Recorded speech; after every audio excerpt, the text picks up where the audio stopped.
তাহলে Q1 কি charge? Positive charge. Q2 কি চার্জ বল? Negative charge. এবার তো তোরা ঠিকই বলেছিলিস। Q1 থেকে কটা বেরিয়েছে? ভালো করে দেখ, 8টা। আর Q2 তে কটা গেছে? তাহলে অ্যানসার কি 2 হবে? অ্যানসার কি 2 হবে না -2 হবে? সহজ না কঠিন জানতে হবে। আবার বলবো, আগে বলো এটা বুঝেছো কিনা? Q1 পজিটিভ হবে আর Q2 নেগেটিভ হবে। আচ্ছা, Q1 থেকে কটা লাইনস অফ ফোর্স বেরিয়েছে? 1 2 3 4 5 6 7 8 8টা। Q2 তে কটা গেছে? তাহলে 8/4। Q1/Q2 মানে 8/4। কত হবে? 2। ক্লিয়ার? আর আগেই বলে দিয়েছো সাইন মাইনাস হবে, তাহলে -2। প্লাস তো হতে পারে না, তাই আমি মড দিয়ে দিয়েছি। ক্লিয়ার?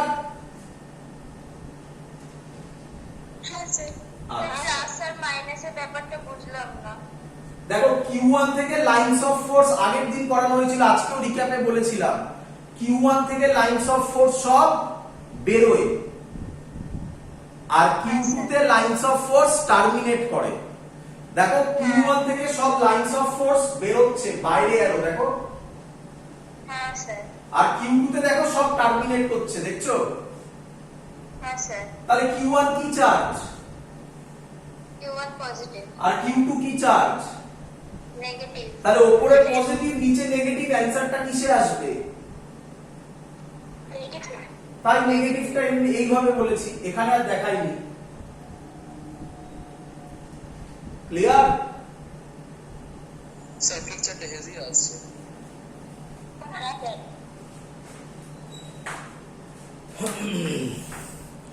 বোঝা গেছে এই কোশ্চেনটা? দেখো নেক্সট। আচ্ছা, এবারে আমরা যেটা যাচ্ছি সেটা ভালো করে শুনবে। নেক্সট টপিক হচ্ছে, নেক্সট বলতে পারো, পয়েন্টটি বলতে পারো 9 the lines of force are symmetrical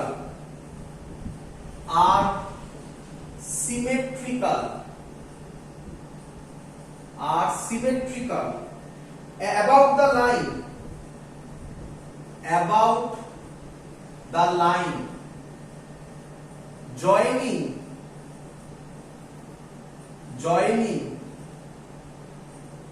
the two charges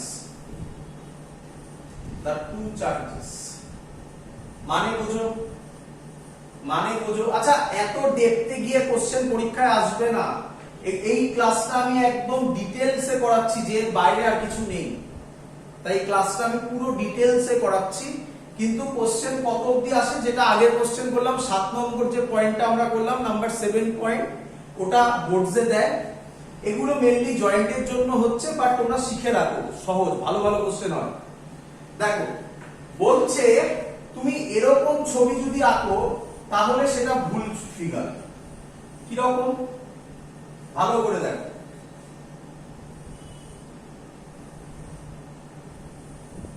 এটা ভুল ফিগার। বল বুঝলে কিনা?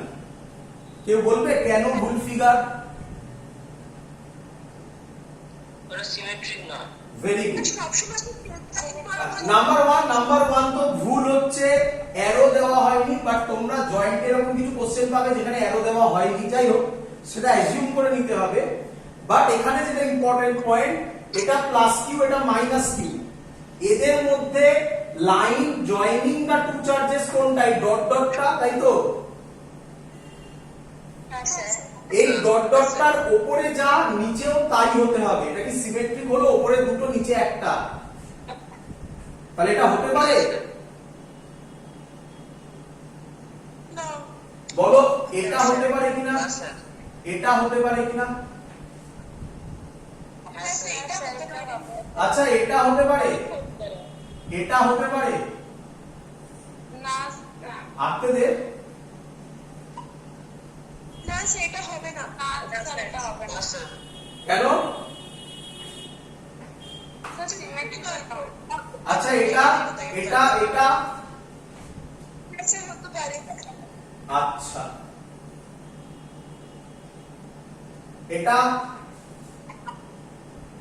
না স্যার হবে না স্যার সিমেট্রিক নয় স্যার আমি রুটে মাইনাস এটা হ্যাঁ স্যার এটাই হ্যাঁ স্যার হতে পারে?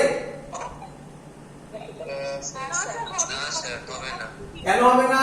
প্লাস কিউ এর এদিকে দিক তো আছে, মাইনাস কিউ ম্যাগনিটিউড তো সেম, হ্যাঁ স্যার হ্যাঁ স্যার তাহলে এখানেও তো দুটো দিতে হবে কি রে? হ্যাঁ স্যার যদি এটা আমি Q1 ভালো করে শোনো, যদি এটা আমি Q1 এটা আমি Q2 করতাম তাহলে এটা হতে পারে। হ্যাঁ স্যার এটা Q1 এটা Q2 তাহলে এই ছবিটা হতে পারে স্যার পারে।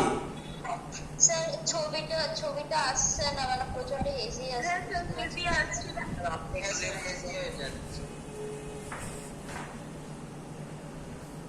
এবার তো এর পরের কনসেপ্টটা কি ভালো করে বুঝবে। আরেকটা কোশ্চেন এখান থেকে, যেটা এটা আমরা আগেও বলেছিলাম তবু আরেকবার বলে দিচ্ছি, কি বলছে? The density of field lines, number 10, the density of field lines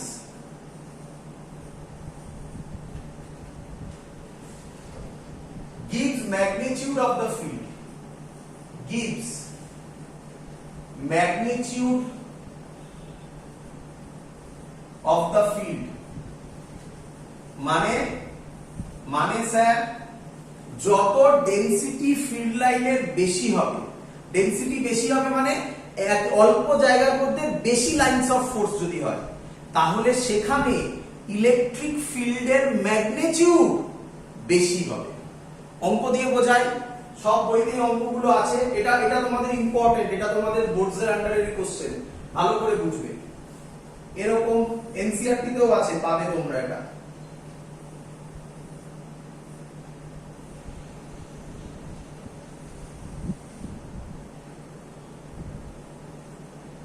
এটা পি পয়েন্ট, এটা কিউ পয়েন্ট, এটা আর পয়েন্ট।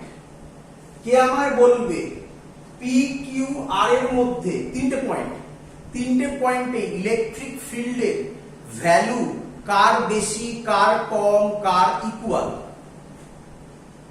চলো ভালো করে লক্ষ্য করো, পি পয়েন্টে তিনটে ইলেকট্রিক লাইন্স অফ ফোর্স যার মানে ডেনসিটি বলতে পারে বা রিলেটিভ ক্লোজনেস বলতে পারো, কাছাকাছি যেরকম ভাবে আছে আরেও, তার মানে নিঃসন্দেহে পি তে যা ইলেকট্রিক ফিল্ড হবে আরেও, বলো সেম কিছু দেখা যাচ্ছে না বাবা, যাদের দেখা যাচ্ছে না তারা, আসছে প্রচন্ড। আমি একবার করছি আবার বেরিয়ে গিয়ে, কিন্তু এটাই আমার কাছে লাস্ট উপায় না, আমি এর বেশি আর কিছু করতে পারবো না। তো তারপরে এটা আমি করছি, তারপরেও যদি না আসে তাহলে গুগল ইউটিউব চ্যানেল থেকে দেখবে, ঠিক আছে? তাহলে পি আর আর এর সেম। আচ্ছা এবার আমাকে বলো পি তে লাইনস অফ ফোর্স আর আর এ লাইনস অফ ফোর্স কাছাকাছি, কিউ তে কাছাকাছি না দূরে দূরে? তাহলে কিউ তে ইলেকট্রিক ফিল্ড এদের থেকে বেশি হবে না কম হবে? কিউ তে ইলেকট্রিক ফিল্ড বেশি হবে না কম হবে? কম হবে সিম্পল থিং, তাহলে EP is equal to ER greater than EQ, তাই না? EQ তে কম হবে। ক্লিয়ার? হ্যাঁ স্যার হ্যাঁ স্যার পরের কোশ্চেন দিচ্ছি, বলো এটা, বলো কি হবে?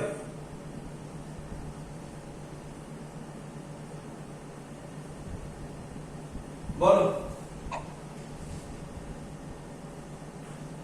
সবেতেই সেম হবে সেম হবে সব করা তাহলে এই ছবিটাকে ভালো করে শোনো, ইম্পর্টেন্ট কথা বলছি, তাহলে তিনটে লাইনস অফ ফোর্স প্যারালাল, হ্যাঁ স্যার তাহলে প্যারালাল লাইনস অফ ফোর্স মানে কি রিপ্রেজেন্ট করে? সেম ইলেকট্রিক ফিল্ড, মানে কি ইউনিফর্ম। খুব ইম্পর্টেন্ট কথা, পরে আসবে। ইউনিফর্ম ইলেকট্রিক ফিল্ডের ছবি এটা, ইউনিফর্ম ইলেকট্রিক ফিল্ডের ছবি এটা। ক্লিয়ার? হ্যাঁ স্যার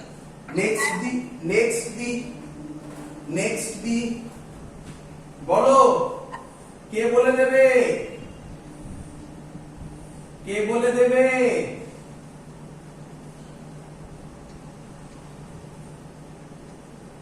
কোথায় ইলেকট্রিক ফিল্ড কি রকম? ইপি তে বেশি আর ইকিউ তে বেশি, ইকিউ তে বেশি ইপি তে কম। Very good. ইকিউ তে বেশি, ইপি তে কম। কেন? কারণ কিউ তে কাছাকাছি, কাছাকাছি মানে ডেনসিটি বেড়ে যাচ্ছে। আরে কাছাকাছি মানে কি? কাছাকাছি মানে ইয়ে বলবি তো, কি বলে, 6 ফুট দূরত্ব নেই মাঝখানে, বুঝলি? 6 ফুট বলছি। ডেনসিটি বেশি। হ্যাঁ না, কাছাকাছি মানে হচ্ছে করোনার জন্য নিয়ম মানছিস না, তাই না? সোশ্যাল ডিস্টেন্সিং নেই স্যার। একদম সোশ্যাল ডিস্টেন্সিং নেই। সোশ্যাল ডিস্টেন্সিং না থাকলে সেখানে ডেনসিটি বেড়ে যাবে। বেড়ে যাবে, ইলেকট্রিক ফিল্ডও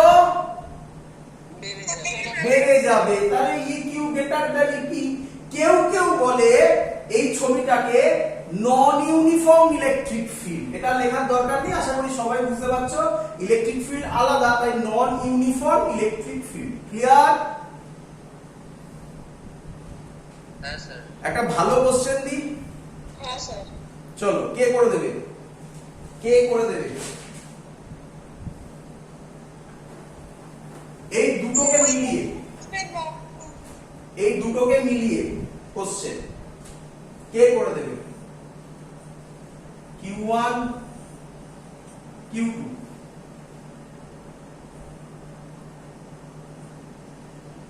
ছবিটা হবে এরকম।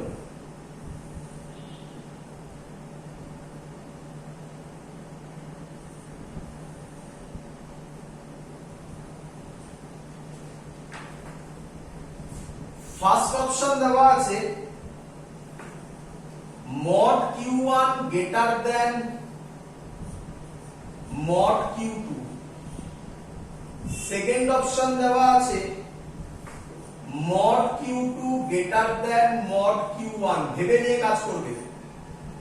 থার্ড দেওয়া আছে mod Q1 is equal to mod Q2।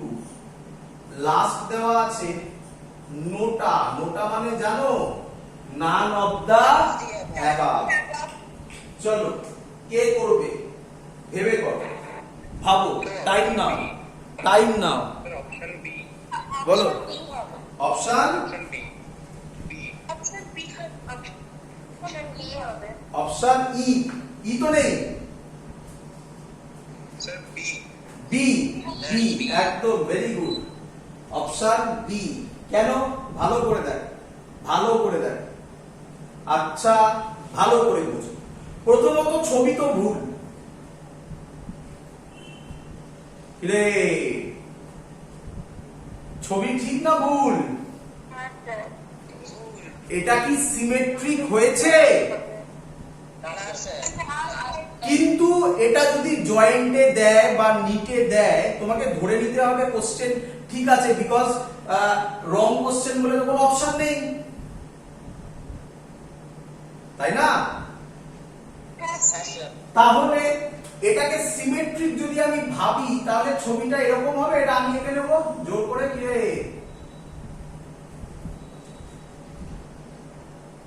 হ্যাঁ স্যার। হ্যাঁ স্যার। আচ্ছা, এটা ফিল করতে পারছো? এদের মধ্যে অ্যাঙ্গেল যেটা হবে, এদের মধ্যে অ্যাঙ্গেল যেটা হবে, কে বড় কে ছোট? Q1 এর অ্যাঙ্গেল ছোট, বড়, Q2 টা ছোট। আচ্ছা, আমি নাম দিয়ে দিচ্ছি, আমি নাম দিয়ে দিচ্ছি। এটা থিটা, এটা ফাই। এবার বলো। থিটাটা বড়। থিটাটা বড়। ভেরি গুড, থিটাটা বড়। আচ্ছা, অ্যাঙ্গেল যদি বড় হয় তাহলে ডেনসিটি কম না বেশি? কম। কম। তাহলে কোথায় ডেনসিটি বেশি? যেখানে নাম বলো। Q2 তে। তার মানে Q2 র ম্যাগনিটিউড বেশি।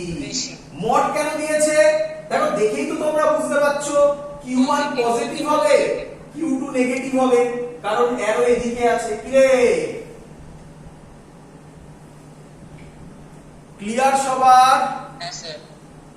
চলো স্যার চলো নেক্সট যেটা পড়াচ্ছি এটাও বোর্ডসের খুব সুন্দর কোশ্চেন, বাট এটাও স্টুডেন্টরা মুখস্থ করে।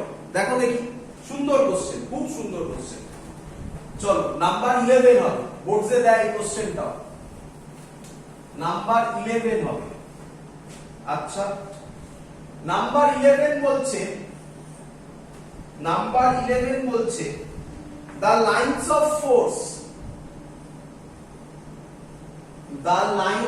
of force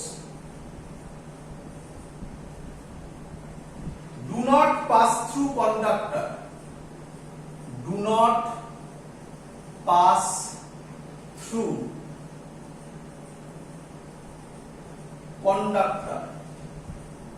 এ আবার কি কথা? দেখ, এটা হলো প্রপার্টি। চলো, কেউ আমায় বলতে পারবে কেন the electric lines of force do not pass through conductor? কেউ বলতে পারবে কেন?